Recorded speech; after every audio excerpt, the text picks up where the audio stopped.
हाँ जी, क्या हाल चाल आप लोगों के। तो बहुत बच्चे बोलेंगे यहाँ पे कि सर हाल चाल तो बिल्कुल मत ही पूछो, क्या हाल चाल है, बिल्कुल भी अच्छे नहीं हैं। क्योंकि यहाँ पे कुछ ऐसे स्टूडेंट हैं जिनका सीएमए फाइनल किसी कारणवश नहीं निकला है, और कुछ ऐसे स्टूडेंट हैं जिनका निकल चुका है। जिनका निकल चुका है उनको बहुत बहुत कॉन्ग्रेचुलेशन। और जिनका नहीं निकला है तो आज वीडियो उन्हीं के संबंध में है जिनका नहीं निकला है। आज उन्हीं के बारे में बात करने वाले हैं, क्योंकि जिनका निकल चुका है उनको तो कोई दिक्कत नहीं, बट जिनका नहीं निकला है वो लोग काफ़ी टेंशन में हैं। काफ़ी लोग परेशान हैं कि नहीं निकला, हमने बहुत अच्छी तैयारी की थी, बहुत अच्छी पढ़ाई की थी सर। हमारे पास फ़ोन भी एक दो लोगों का आया, वो बोल रहे थे कि हमने अच्छे से तैयारी की थी, अच्छे से पढ़ाई की थी, हमने पेपर भी अच्छे से अटेम्प्ट किया था, फिर मेरा क्यों नहीं निकला, क्या कॉपी सही से चेक नहीं हुई, या जो भी रीज़न है। तो आज मैं उन्हीं बच्चों की बात करने वाला हूँ जिनका सीएमए फाइनल किसी भी कारणवश नहीं निकला, एक ग्रुप नहीं निकला, दो ग्रुप नहीं निकला, या कोई पर्टिकुलर पेपर में उनको दिक्कत आई है। तो चलिए स्टार्ट करते हैं। उससे पहले एक छोटी सी अनाउंसमेंट मैं करना ये चाहता हूँ। अनाउंसमेंट ये है कि अभी एक मेरा यूट्यूब चैनल था फिनटेक्स नॉलेज विद सी ए रोहित, तो जो भी इंडियस की क्लासेस थी CFR की, वो उस पर हमने अपलोड की थी 4-5 क्लासेस। अब से ये क्लासेस इस चैनल पर अपलोड होंगी। और जो भी मटेरियल है, स्टडी मटेरियल वगैरह, या जो भी यूट्यूब वीडियो हैं, वो सारे इसी चैनल पे आपको मिलने वाले हैं। सो इस चैनल को प्लीज़ सब्सक्राइब कर लो, क्योंकि एक मेरे स्टूडेंट ने कमेंट किया था कि सर इसके लिए आप सेपरेट चैनल बना दो। इसलिए हमने इसके लिए एक सेपरेट चैनल बना दिया है, तो आप इसको आप सब्सक्राइब कर सकते हो। CMS सक्सेस एकेडमी करके इस चैनल को सब्सक्राइब कर लो। अब इस पर सब कुछ मिलने वाला है अपना CFR का। ठीक है। तो पहले बात करते हैं, हाँ, कि काफ़ी लोग परेशान थे, मेरे पास कॉल वगैरह भी आई कि सर ऐसा ऐसा हुआ है, हमने पेपर तो अच्छा किया था बट किसी कारणवश निकला नहीं। तो सबसे पहले मैं मेरा एक क्वेश्चन आप लोगों से ये है, आप लोगों ने हार्ड वर्किंग की होगी, हार्ड वर्क किया होगा यार, मेहनत की होगी, काफ़ी कुछ किया होगा, और अपना बहुत सारे कुछ इंपॉर्टेंट डेज भी होंगे उनको भी सेक्रीफाइस किया होगा, क्योंकि जब अटेम्प्ट होता है तो फिर अटेम्प्ट होता है, मतलब कुछ भी किसी और भी चीज़ों के लिए स्पेस रहता नहीं है उतना। ठीक है। बट फिर भी नहीं निकला। तो सबसे पहला क्वेश्चन मेरा ये है आप लोगों से, कि आप लोग अपने आप से ये क्वेश्चन पूछिए कि क्या आपने 100% सिलेबस कवर किया था। पहला क्वेश्चन अपने आप से कीजिए, क्या आपने 100% सिलेबस कवर किया था। सेकंड क्वेश्चन अपने आप से कीजिए, जो 100% सिलेबस कवर किया था क्या हमने 3 से 4 रिवीजन किए थे या नहीं किए थे। एंड थर्ड क्वेश्चन अपने आप से करना है ये, क्या हमने मॉक टेस्ट पेपर दिया था या नहीं दिया था। एंड फोर्थ क्वेश्चन ये करना है, क्या एग्जाम में हमने सही से चीज़ों को लिखा, या टाइम मैनेजमेंट को किया या नहीं किया, टाइम मैनेजमेंट को फॉलो किया या नहीं किया। तो इन क्वेश्चंस के जवाब आपको अपने आप से खुद मिल जाएंगे।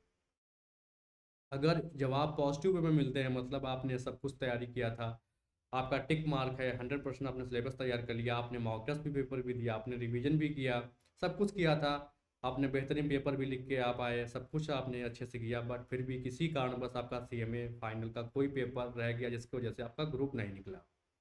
तो यहाँ पे ये हो सकता है कि आपकी कोई मिस्टेक नहीं है, एग्जामिनर की मिस्टेक हो सकती है, आपकी कॉपी सही से नहीं चेक हुई, या आपकी मिस्टेक हो सकती है, आपके लक की मिस्टेक हो सकती है।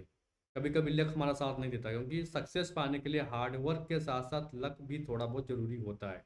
इसमें मैं बिलीव करता हूँ पर्सनली, क्योंकि बिना लक कुछ होता नहीं है। हार्ड वर्क आपने किया, लेकिन बाय द वे अगर आपका लक नहीं है तो आप थोड़ा बहुत लोग आपको चाहिए होता है। ठीक है। तो वहाँ उन बच्चों के लिए हम मान सकते हैं कि हाँ, उन्होंने सब कुछ किया बट उनका लक उनका साथ नहीं दिया, जिस वजह से उनका कोई पेपर रह गया और उनका सेमीफाइनल नहीं क्लियर हुआ। अब बात करते हैं उन बच्चों की जो या तो सिलेबस कंप्लीट नहीं कर पाए थे पूरा जल्दबाजी में, या मॉक टेस्ट पेपर नहीं दिए थे, या हो सकता है कि एग्जाम में टाइम मैनेजमेंट को यूटिलाइज ना कर पाए हों, सही से टाइम मैनेजमेंट ना बना पाए हों, एग्जाम में सही से पेपर को प्रेजेंट ना कर पाए हों। उन बच्चों की बात करते हैं, तो उनमें आपकी गलती है ये। आपने 100% अगर नहीं दिया है तो कहीं ना कहीं आपकी गलती है, उस गलती को सुधारने का मौका है, उस गलती को सुधारो, आगे बढ़ो। क्योंकि जून 25 में अगर आप इन गलतियों को सुधार लोगे, दोबारा कमिट नहीं करोगे, इन गलतियों को दोबारा नहीं करोगे, तो आप 100% आप एग्ज़ाम क्वालिफाई करने वाले हो। ठीक है। तो आइए, कौन कौन सी गलतियाँ होती हैं, जनरली मिस्टेक्स होती हैं जिनको हमें अवॉइड करनी चाहिए, और वो एज ए स्टूडेंट हम लोग करते हैं, बट रियलाइज बाद में होता है कि हाँ हमने ये गलतियाँ की थी। तो देखिए कौन कौन सी गलतियाँ होती हैं। पहला होता है कॉन्सेप्ट क्लैरिटी। कॉन्सेप्ट क्लैरिटी का मतलब ये होता है कि आपने कोई सब्जेक्ट पढ़ा, फॉर एग्जांपल आपने डीटी पढ़ी, सीएफआर पढ़ा, लॉ पढ़ा, कुछ भी पढ़ा, आपका कॉन्सेप्ट क्लियर नहीं है पर्टिकुलर चैप्टर का, और आपने क्या किया कि रट्टाफिकेशन अपनाया, रट्टाफिकेशन करके आपने उसको तैयार कर लिया है, उसको समझ लिया। तो रट्टाफिकेशन से काम नहीं चलने वाला है। रट्टाफिकेशन के साथ साथ आपको कॉन्सेप्ट क्लैरिटी भी होनी चाहिए। कभी कभी एग्जामिनर आपके कॉन्सेप्ट टेस्ट करता है, वो आपको क्वेश्चंस में घुमा देता है, आप क्वेश्चन नहीं कर पाते हैं, फंस जाते हैं, फिर बोलते हैं सर आपने तो पढ़ाया था और ऐसे आया और हमने नहीं में कर पाया। तो ये आपकी गलती है ना, क्योंकि आप कॉन्सेप्ट अगर क्लियर नहीं करेंगे अपने तो दिक्कत आपको होगी, क्योंकि ये प्रोफेशनल एग्जाम है। आपको कॉन्सेप्ट ही नहीं क्लियर है तो आप एग्जाम में क्या कैसे करके आएंगे पेपर। और यहाँ बच्चे कुछ बोलते हैं कि सर कॉन्सेप्ट की ज़रूरत ही क्या है, रट लेंगे, जो चीज़ नहीं आती उसको रट लेंगे। अरे नहीं भाई, पहले समझने की कोशिश करो उसको, अगर नहीं समझ में आ रही है फिर रटो, लेकिन पहले तो कोशिश करोगे ना समझने की उसको। तो first you should focus on concept clarity. आपको कॉन्सेप्ट पे फोकस करने पड़ेंगे कि किस पेपर में आपके मार्क्स कम आए हैं, कौन से पेपर आपसे क्वालिफाई नहीं हुई है, उसमें आपके अच्छे मार्क्स नहीं आए हैं। तो आप उस पेपर को रीलुक करो, एनालिसिस करो कि क्या दिक्कत है, कहाँ दिक्कत है, और देन दोबारा आप अपनी प्रिपरेशन स्टार्ट करो। उसके बाद आता है टाइम मैनेजमेंट इन एग्जाम। ये ज़्यादा इंपॉर्टेंट है, टाइम मैनेजमेंट इन एग्जाम। होता क्या है कि मॉक टेस्ट लोग देते नहीं हैं, मॉक टेस्ट देना उनको आता नहीं है, उसके बाद सीधे एग्जाम हॉल में जाते हैं, बैठ जाते हैं पेपर देने के लिए। उनको पता नहीं है कि किस क्वेश्चन पे कितना टाइम उनको देना है। ऐसे में क्या होता है कि वो एक क्वेश्चन उठा लेते हैं, 30 मिनट 40 मिनट स्टार्टिंग के उसी क्वेश्चन पे बेस कर देते हैं, और वो क्वेश्चन भी नहीं होता है, लास्ट में उनके पास टाइम बचता नहीं है, पेपर छूट जाता है। 30 या 40 मार्क्स का पेपर कर पाते हैं। तो अगर आप 30 40 मार्क्स का पेपर, 50 मार्क्स का पेपर अटेंड कर पाओगे तो आपके कितने उस मार्क्स आएंगे। ठीक है। तो आपको टाइम मैनेजमेंट आपको बना के चलना है कि कितने मार्क्स के क्वेश्चन पे कितना हमें टाइम देना है, कौन से क्वेश्चन पे हमें कितना टाइम देना है। अगर आपको 5 क्वेश्चन करने हैं एग्जाम में, तो 5 क्वेश्चन पे मार्किंग के हिसाब से कितना टाइम हमें एलोकेट करना है, उसके हिसाब से आपको करना है। मान लो हो सकता है कि आपने कोई क्वेश्चन अटेंड किया, आप क्वेश्चन में फंस गए, लास्ट में आपको क्वेश्चन समझ में नहीं आ रहा है, या आपको लग रहा है कि अब क्वेश्चन नहीं हो पाएगा, फिर भी आप उसमें लगे पड़े हो कि किसी भी तरह से उसका आंसर निकल जाए। मत करो ऐसा, टाइम वेस्ट कर रहे हो, उस क्वेश्चन को छोड़ दो, अगर टाइम हो गया है दूसरे क्वेश्चन पे जाओ। ये तो है प्रैक्टिकल सब्जेक्ट की बात। थ्योरी सब्जेक्ट में क्या होता है कि कोई क्वेश्चन अगर मुझे आ रहा है तो हम क्या करते हैं, 1 पेज 2 पेज 4 पेज 8 पेज लिखते जाते हैं, लिखते जाते हैं। ठीक है, हमें पता ही नहीं कब हमें वहाँ पे उसको एंड करना है। तो ये जो बहुत ध्यान देना है कि थ्योरी पेपर में हमें कहाँ पे उस आंसर को एंड करना है, अदरवाइज आपका थ्योरी पेपर तो 100% भी छूटने वाला है। तो अगर टाइम मैनेजमेंट को आप सही कर लेंगे, आप 3 घंटे के टाइम में एटलीस्ट 90 मार्क्स का पेपर अगर आप अटेम्प्ट कर लेते हैं तब आपको दिक्कत नहीं है।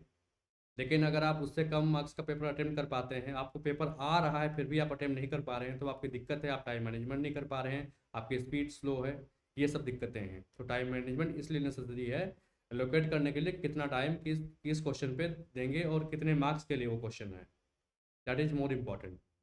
इमोशन में नहीं बहना है किसी क्वेश्चन की, कि कोई क्वेश्चन हम देखे थे स्टडी मटेरियल में था, उस क्वेश्चन को हमने 3 बार सॉल्व किया था पहले, वो पास पेपर में भी आया था, लेकिन अभी एग्जाम हॉल में वो नहीं बन पा रहा है। क्यों? क्योंकि एक कोई ऐसा पॉइंट है जो एग्जामिनर ने उसको घुमा दिया है, अब उसी में हम लगे पड़े हुए हैं, सॉल्व कर रहे हैं, सॉल्व भी नहीं हो रहा है, टाइम वेस्ट होता जा रहा है। ऐसा नहीं करना है, ऐसे क्वेश्चन को हमें छोड़ देना है, आगे बढ़ना है अगर टाइम हो गया है तो। ठीक है। सो टाइम मैनेजमेंट हो गया। फिर आता है मॉक टेस्ट। मॉक टेस्ट, अब बहुत लोग तो मॉक टेस्ट ही नहीं देते हैं प्रैक्टिकल सब्जेक्ट में, खास करके थ्योरी में चलो चलता है, आप मॉक टेस्ट नहीं दे रहे हैं कोई बात नहीं, लेकिन थ्योरी में भी देना चाहिए अगर जिसमें आपको दिक्कत है। तो मैं बोलूँगा लॉ में आपको भी देनी चाहिए मॉक टेस्ट। क्योंकि मॉक टेस्ट देने से क्या होता है, पहला पहला मुझे ये पता पड़ता है कि कॉन्सेप्चुअल कहाँ पे हमको दिक्कत आ रही है, हमारी स्पीड क्या है लिखने की। क्या गिवन टाइम में 20 मिनट में, अगर हमने 20 मिनट दिए हैं एक पर्टिकुलर क्वेश्चन के लिए, तो क्या उस पर्टिकुलर टाइम में उस क्वेश्चन को हम कर पा रहे हैं या नहीं। तो स्पीड का पता पड़ता है। तीसरा एक्यूरेसी का पता पड़ता है, जो हम लिख रहे हैं क्या वो सही लिख रहे हैं, अगर प्रैक्टिकल क्वेश्चन है उसको लगा रहे हैं तो क्या सही उसको कैलकुलेशन उसकी सही कर रहे हैं कि नहीं कर रहे हैं। मिस्टेक्स की पता पड़ता है। तो ये सब चीज़ें मॉक टेस्ट देने पे आपकी इम्प्रूवमेंट होंगी, उसमें सुधार होगा अगर आप मॉक टेस्ट देंगे तो। लेकिन कुछ लोग मॉक टेस्ट को प्रेफर नहीं करते हैं। इंडिया में रोहित शर्मा विराट कोहली से बड़ा कोई क्रिकेट प्लेयर नहीं है अभी करंट में, लेकिन वो भी अगर मैच खेलने जा रहे हैं तो मैच खेलने से पहले वो ग्राउंड पे जाकर प्रैक्टिस करते हैं 3 घंटे 4 घंटे, उसके बाद वो मैच खेलने जाते हैं। तो अगर वो लोग इतना प्रैक्टिस करते हैं मैच से पहले, तो आप लोगों को प्रैक्टिस करनी चाहिए। कोई भी पेपर देने से पहले आपको एटलीस्ट 2 से 3 मॉक टेस्ट देने चाहिए। अब बात आती है कि मॉक टेस्ट पेपर क्या सीरीज लगवा लें। अब वहाँ पे डिपेंड है कि आप सीरीज लगवाएंगे या क्या करेंगे। मैं तो बोलूँगा पैसे वेस्ट करने से क्या मतलब, कोई मतलब नहीं है। आप सीधे इंस्टीट्यूट का पेपर डाउनलोड करो, पास के 2-3 पेपर डाउनलोड करो। आप मॉक टेस्ट पेपर जो रिलीज़ करती है इंस्टीट्यूट, आप उनको डाउनलोड करो, उन पेपर को सॉल्व करो गिवन टाइम में। 3 घंटे का टाइम है, 3 घंटे में सॉल्व करो। सबसे बेस्ट तो बात ये होती है कि जो टाइमिंग होती है एग्जामिनेशन की, जो टाइमिंग होती है 2 से 5, आप उसी टाइम में पेपर को सॉल्व करो। वॉच रखो पास में कि हाँ मुझे 3 घंटे में सॉल्व करना है, बहुत ईमानदारी के साथ। ठीक है। उसके बाद आप उस आंसर को चेक करो, बुक से चेक करो कि क्या हमने सही लिखा है, उस पर मार्क्स एलोकेट करो कि कितने मार्क्स मेरे आ रहे हैं। देन देखना अपने आप इम्प्रूवमेंट होता जाएगा। अगर आप 2-3 मॉक टेस्ट दोगे, अपने आप स्पीड बढ़ जाएगी, अपने आप सब हो जाएगा। सो मॉक टेस्ट देना बहुत ज़रूरी है। तो ये 3 मिस्टेक्स होती हैं, अगर आप इनको अवॉइड करोगे, आप कॉन्सेप्ट को अच्छे से तैयार करो, टाइम मैनेजमेंट, एग्जाम में मॉक टेस्ट। ठीक है। ये जनरल 3 मिस्टेक्स होती हैं, इनको अगर अवॉइड करोगे तो 100% आपको सक्सेस मिलने वाली है नेक्स्ट अटेम्प्ट में। अब बात करते हैं स्ट्रेटजी की कि क्या स्ट्रेटजी हो हमारी पढ़ने की। ये तो रही मिस्टेक्स, इन मिस्टेक्स को हम अवॉइड कर सकते हैं। स्ट्रेटजी क्या हो सकती है? तो यहाँ पे 2 टाइप के स्टूडेंट हो सकते हैं। पहले वो स्टूडेंट जो बोथ ग्रुप के लिए जा रहे हैं, और दूसरे वो स्टूडेंट जो फर्स्ट ग्रुप के लिए जा रहे हैं। दोनों के लिए स्ट्रेटजी थोड़ी सी डिफरेंट होगी, क्योंकि बोथ ग्रुप वालों के पास उतना टाइम नहीं है, लेकिन जो एक ग्रुप के लिए जा रहे हैं उनके पास काफ़ी टाइम है। तो वो लोग अपना अच्छे से तैयार कर सकते हैं, 4 से 5 बार रिविजन कर सकते हैं। जिस सब्जेक्ट में वो पास नहीं हो पाए हैं, जो सब्जेक्ट उनकी वीक है, उस सब्जेक्ट में वो ज़्यादा टाइम दे सकते हैं, उनके पास काफ़ी टाइम है। लेकिन अभी बात करते हैं उन बच्चों के लिए जो बोथ ग्रुप के लिए जा रहे हैं, वो क्या करेंगे। तो देखिए, आपको डिसाइड करना पड़ेगा क्या आप बोथ ग्रुप के लिए जा सकते हो या नहीं। मतलब आपने 8 पेपर दिए थे, 8 पेपर में से आप कितने पेपर में फेल हो गए हो, कितने पेपर आप क्लियर नहीं कर पाए हो। 2 या 3 पेपर हैं, देन आप जा सकते हो। लेकिन अगर आप 3 या 4 पेपर में अगर आप फेल हो गए हो, तो फिर आप जा ही क्यों रहे हो बहुत ग्रुप के लिए। आप सिंगल ग्रुप के लिए, आपको सिंगल ग्रुप आपको जाना चाहिए, सिंगल ग्रुप आपको देना चाहिए। बाकी आपकी मर्जी, आपको क्या लगता है, क्योंकि आपके पास टाइम उतना नहीं है। आप जिन सब्जेक्ट में फेल हुए आपको वो भी पढ़ना है, और जो पेपर में आप ठीक हो उनको भी पढ़ना पड़ेगा। तो अगर आपको लगता है कि नहीं यार, हम 2 सब्जेक्ट में फेल हुए हैं, हम कर लेंगे बहुत ग्रुप में, देन ठीक है, आप जा सकते हो। तो ये रहा कि बहुत ग्रुप वालों को क्या करना है। अब स्टडी प्लान कैसे बनानी है। स्टडी प्लान मस्ट है कि स्टडी प्लान आपके पास होना चाहिए कि आने वाले 90 डेज में, या जो भी आपके अपने पास दिन है, क्योंकि लगभग आपके पास फरवरी के 15 दिन ये, और मार्च अप्रैल में लगभग 3 महीने, और ये लगभग 3.5 महीने का आपके पास टाइम है मोटा मोटा। तो इस 3.5 महीने के टाइम को आप कैसे यूटिलाइज करेंगे, आपके पास एक अच्छा स्टडी प्लान होना चाहिए। किस मंथ में या कितने दिन में कौन सी सब्जेक्ट हमें तैयार करनी है, किस सब्जेक्ट का मॉक टेस्ट पेपर देना है। राइट। तो पहले आप डेज कैलकुलेट करोगे कि कितने डेज हमारे पास बच रहे हैं। उन डेज में से आप 2 4 5 दिन निकाल देना। आप 6 से 7 दिन तो एटलीस्ट निकाल ही देना। हो सकता है फेस्टिवल है, होली वगैरह है, बट होली वगैरह के चक्कर में ज़्यादा अपना टाइम बस वेस्ट मत करना, क्योंकि होली वगैरह आती रहेंगी। एक बार अगर आप एग्जाम निकल गया, आप सीमे बन गए, तो आपको होली वगैरह आती रहेंगी। जैसे फेस्टिवल आते रहते हैं, थोड़ा बहुत सेक्रीफाइस तो करना पड़ेगा। तो वहाँ पे 6 7 दिन आप निकाल सकते हो, लेकिन मैक्सिमम जो डेज है उनको यूटिलाइज करना पढ़ाई में। तो जो भी डेज आपके बच रहे हैं, ये निकालने के बाद ऐसा करो कि उन डेज को आप पर सब्जेक्ट पे एलोकेट कर दो कि कितनी सब्जेक्ट्स हैं उन पे आप। अगर आप सिंगल ग्रुप वाले हो तो आप उस हिसाब से एलोकेट कर दो, अगर आप बोथ ग्रुप वाले हो तो आप उस हिसाब से एलोकेट कर दो। ठीक है कि हाँ, और उसके उसमें भी ये आप देख सकते हो कि जो सब्जेक्ट हमारी थोड़ी सी अच्छी तैयार है, जिस पे कम टाइम में उसको हम तैयार कर सकते हैं, जिसमें अच्छे मार्क्स मेरे आए थे, उसको थोड़ा सा कम टाइम दोगे चलेगा, कोई दिक्कत नहीं है। जो बिल्कुल भी नहीं तैयार है, जिसमें दिक्कत आ रही है, जिसमें हम फेल हुए हैं, उस पर थोड़ा सा ज़्यादा टाइम दे सकते हो। अकॉर्डिंगली आप डिसाइड करो कैसे आपको कितना टाइम किस सब्जेक्ट को देना है, ठीक है। लेकिन यहाँ पे आपको ये ध्यान रखना है कि जो सब्जेक्ट है, सब्जेक्ट में जो चैप्टर हैं, किस चैप्टर का कितना वेटेज है एग्जाम में, क्योंकि हर चैप्टर का इक्वल वेटेज नहीं होता है। कुछ चैप्टर बहुत इंपॉर्टेंट होते हैं, उसमें से हमेशा से पूछा जाता है एग्जाम में कुछ ना कुछ, और कुछ चैप्टर जो होते हैं लिस्ट इंपॉर्टेंट होते हैं, उसमें से कभी कभी पूछते हैं। तो अकॉर्डिंगली आपको डिसाइड करना है कि कौन सा चैप्टर ज़्यादा इंपॉर्टेंट है। फिर वहाँ पे आप क्या कर सकते हो, category A, category B and category C, category A, B and C, वहाँ पे आप कैटेगरी बना सकते हो, ठीक है, कि किस चैप्टर को हमें कैटेगरी ए में रखना है, किसको बी में, किसको सी में। ए में ऐसे चैप्टर चैप्टर आएंगे जो आपका 50 से 60 मार्क्स आराम से कवर करने वाले हैं, उन चैप्टर्स को आप ए में रखिए। फिर उसके बाद 40 मार्क्स तक आपका बी में, फिर सी में 20 मार्क्स। तो पहले कोशिश करिए जो कैटेगरी ए के चैप्टर हैं, ये सिर्फ ये अप्लीकेबल हो रहा है जो हमारे बोथ ग्रुप के लिए जा रहे हैं, क्योंकि उनके पास टाइम कम है, तो वो ऐसा प्लान कर सकते हैं कि कैटेगरी ए पहले पढ़ लें, कैटेगरी बी पढ़ लें, सी अगर उनके पास टाइम नहीं है तो वो छोड़ भी सकते हैं, ऐसी कोई दिक्कत वाली बात नहीं है, क्योंकि मैक्सिमम आपका यहीं कवरेज हो जाएगा। लेकिन जो सिंगल ग्रुप वाले हैं उनके लिए कोई नहीं, आप अच्छे से तैयारी कीजिए, आप जो भी चैप्टर है सारे चैप्टर तैयार कर लीजिए, चाहे तो आप category A B C follow कीजिए, ठीक है, उसके अकॉर्डिंग भी आप तैयारी कर सकते हैं। तो यहाँ अभी क्या करना है कि हर सब्जेक्ट में आपको देखना है कैटेगरी ए के चैप्टर क्या है, कैटेगरी बी के क्या हैं, सी के हैं, D T I D T, law, हर उसमें आप देख लीजिए, उसके अकॉर्डिंग आप तैयारी कीजिए। फिर आपको पता चल गया कि किस चैप्टर का कितना वेटेज है, उस चैप्टर को फिर आप पढ़ सकते हैं कि कितने दिन इस चैप्टर को हमें देना है। सपोज आपने सी एफ आर के लिए 10 दिन निकाला कि हमें 10 दिन में पूरी सी एफ आर पढ़ना है, आपके पास 10 दिन का टाइम है सी एफ आर पढ़ने के लिए। सो अब 10 दिन ये हमें कैसे एलोकेट करने हैं, कैसे किस चैप्टर को कितने दिन देने हैं, अकॉर्डिंगली डिसाइड कीजिए कि किस चैप्टर का कितना वेटेज है, कितना एग्जाम में उससे आने वाला है, ठीक है।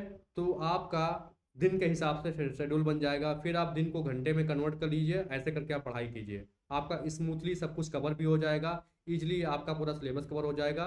और मॉक टेस्ट भी आप लास्ट में 1 या 2 मॉक टेस्ट जरूर दे दीजिए, इसके प्रैक्टिकल सब्जेक्ट के। थ्योरी के भी आप अगर जिस थ्योरी में आप फेल हो रहे हैं उसमें आप जरूर मॉक टेस्ट उसको दीजिए, उससे आपकी स्पीड वगैरह बढ़ जाएगी अच्छे से। तो ये हो गया कि हमें पढ़ना कैसे है, क्या करना है। उसके बाद आता है रिवीजन, कितने रिवीजन सर हमें मुझे करने हैं। तो देखिए ये डिपेंड करेगा कि आपके पास टाइम कितना है, आप सिंगल ग्रुप के लिए जा रहे हो या बहुत ग्रुप के लिए जा रहे हो। सिंगल वालों के पास टाइम ही टाइम है, वो आराम से 2 3 4 रिवीजन जितने चाहे कर सकते हैं, ठीक है। बट जो सिंगल ग्रुप वाले हैं उनके पास टाइम कम है, टाइम की कमी है, तो वो एटलीस्ट 2 रिवीजन तो कर ही लें। जिस सब्जेक्ट में उनको ज़्यादा दिक्कत है उसमें एटलीस्ट 2 रिवीजन तो उनको बनता है, 2 रिवीजन तो उनको करना ही पड़ेगा, ठीक है। तो ये हो गई रिवीजन की बात। अब आती है मॉक टेस्ट। तो मॉक टेस्ट आपको देना पड़ेगा, हमने पहले बताया था कि एटलीस्ट 2 मॉक टेस्ट आपको देने हैं, जिस सब्जेक्ट में आप फेल हो रहे हैं उस सब्जेक्ट की मॉक टेस्ट आपको देनी ही पड़ेगी।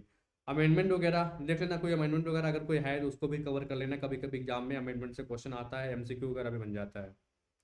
फिर आया आपका कॉन्सेप्ट क्लैरिटी। तो जिस सब्जेक्ट में आपको दिक्कत है, देखिए क्या यूट्यूब पे वीडियोज़ वगैरह मिल जाएंगे, आजकल तो यूट्यूब पे हर चीज़ मिल जाती है, आप सर्च कीजिए, आप वहाँ से पढ़िए, उन चीज़ों के कॉन्सेप्ट क्लियर कीजिए, जल्दबाजी मत कीजिए कि हाँ बस जल्दी जल्दी कवर कर लें चीज़ों को। और सबसे इम्पॉर्टेंट ये है लास्ट में कि आपके पास एक प्लान रेडी होना चाहिए। वो प्लान ये है कि एग्ज़ाम आने वाला है और एग्ज़ाम में इस पेपर को हमें कैसे टैकल करना है, इस पेपर को हमें कैसे तैयार करना है।